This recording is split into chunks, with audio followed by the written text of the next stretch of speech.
Hi guys, and welcome to Learning with Miss Roseberry. I am about to show you my favorite dessert. Now, as always, I will have to make a substitution because somebody used my cream cheese. Okay, here are the tools you need: a mixing bowl, a pie plate, a fork for crushing graham crackers, and a spoon for measuring. The crust is crumbled up graham crackers, butter, and sugar. I use pure cane sugar because it has a little caramel flavor.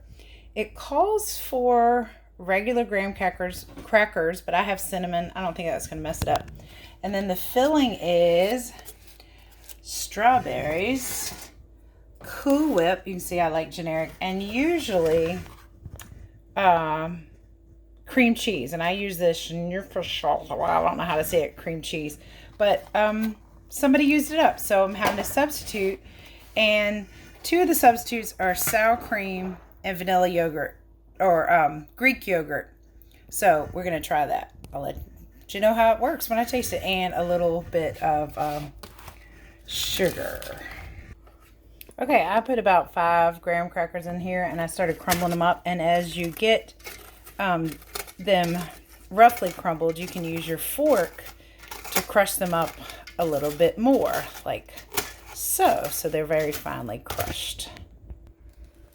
I'm putting in 1 heaping soup spoon, which is about a tablespoon of sugar. Just going to sprinkle that around. We'll mix it in, and then I'm going to add some butter. I'm actually going to melt the butter because it'll mix better.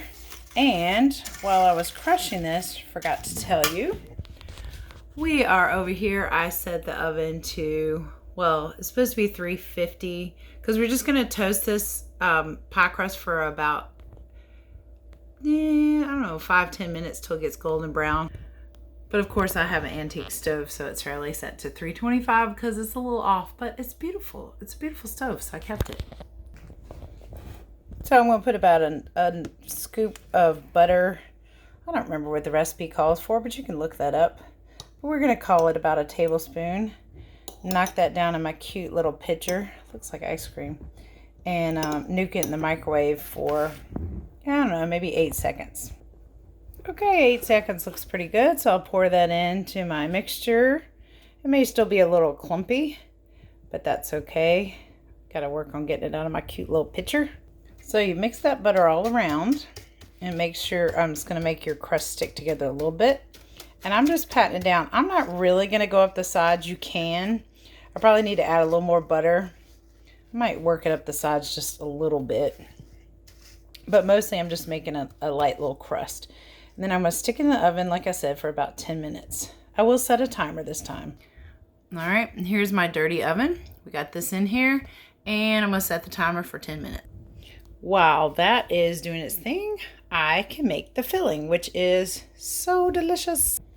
The strawberries are still a little frozen. I didn't leave them out long enough, so I'm going to slap them in the microwave for about 10 seconds too. Okay, I had to microwave the strawberries some more. Thaw them out. We're going to freeze the whole thing at the end, so it's okay if they're a little crunchy, but you want them to mix. And when I use the cream cheese, I mix the strawberries and the cream cheese first, so the Cool Whip will stay light and fluffy.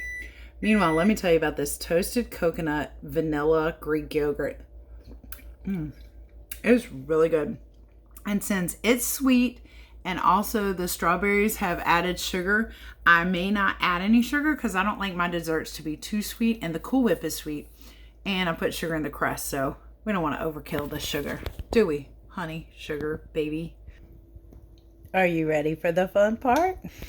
All right, so here's the strawberries thawed out. I did take a knife, a kitchen knife, and if you're a kid doing this, of course, be careful with the knife. But I cut some of the chunks up because I like it to have chunks of strawberry, which is tasty, but I don't want it to be too chunky. Now, the real recipe calls for a whole thing of cream cheese, which as you can see is 8 ounces. Here's your math job, kids. The yogurt is only 5.3.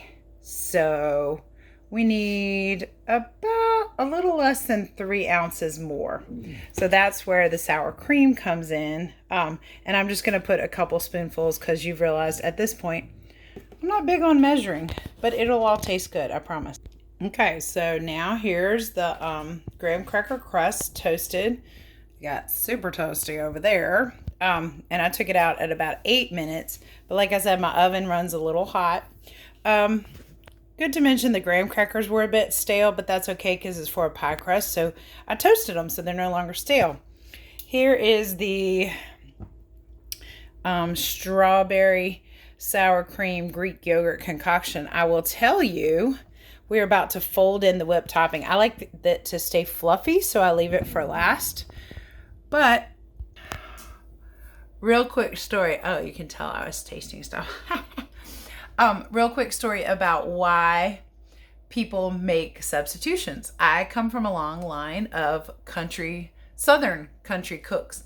And when you live out in the country, back in the past, it took a long time if you had to go to the store, like you really planned it out. So if you were out of an ingredient, like I was tonight, I don't live that far from the store, but you just learn to make do. So I was raised by grandmas and 2 parents that make do with their cooking, and you can make substitutions. You just have to know. And we have this great thing called Google, so you can Google substitutions. I do it all the time. I promise you this will turn out just fine. I've never made this recipe probably the same way twice, and it always comes out good. That's why I love it. And I made it in Costa Rica for my friend Isaac, and apparently they don't have Cool Whip in Costa Rica. Who knew? So I wanted to make heavy whipping cream, and I was going to make my own whipped cream. And we had a time. We went to every store, but eventually we found something that was like it, but it was good anyhow we made it because you freeze it at the end, so it's tasty. So there's all the Cool Whip in. I put the whole container, and then I'm just going to mix it around. And the Cool Whip is was still a little frozen too, but it'll thin out. I try to eat healthy, but let me tell you, Cool Whip is delicious. So I'm going to mix all this together, and then we're going to pour it in the pie crust. Look at that. It just looks so pretty. And now you put it in the freezer for about 3 hours. And my cleanup, I'll put my ingredients away, and I'll rinse out those tubs and recycle them. I will also post the recipe in the comments, but the best thing about making this pie is looking the spatula. And you'll be able to tell from, I can't stop. Seriously, I left some in the bottom just so I could do this, but you'll be able to tell from licking the spatula how tasty this is going to be. So good. I'm taking it to my friend's house tomorrow night because it's an easy peasy recipe. Like I said, this is one of our favorites for the summer. Again, I apologize for the messiness of my kitchen. Next time I make a video, I'll try to make it clean. Anyway, gonna freeze this pie. I'll eat it tomorrow.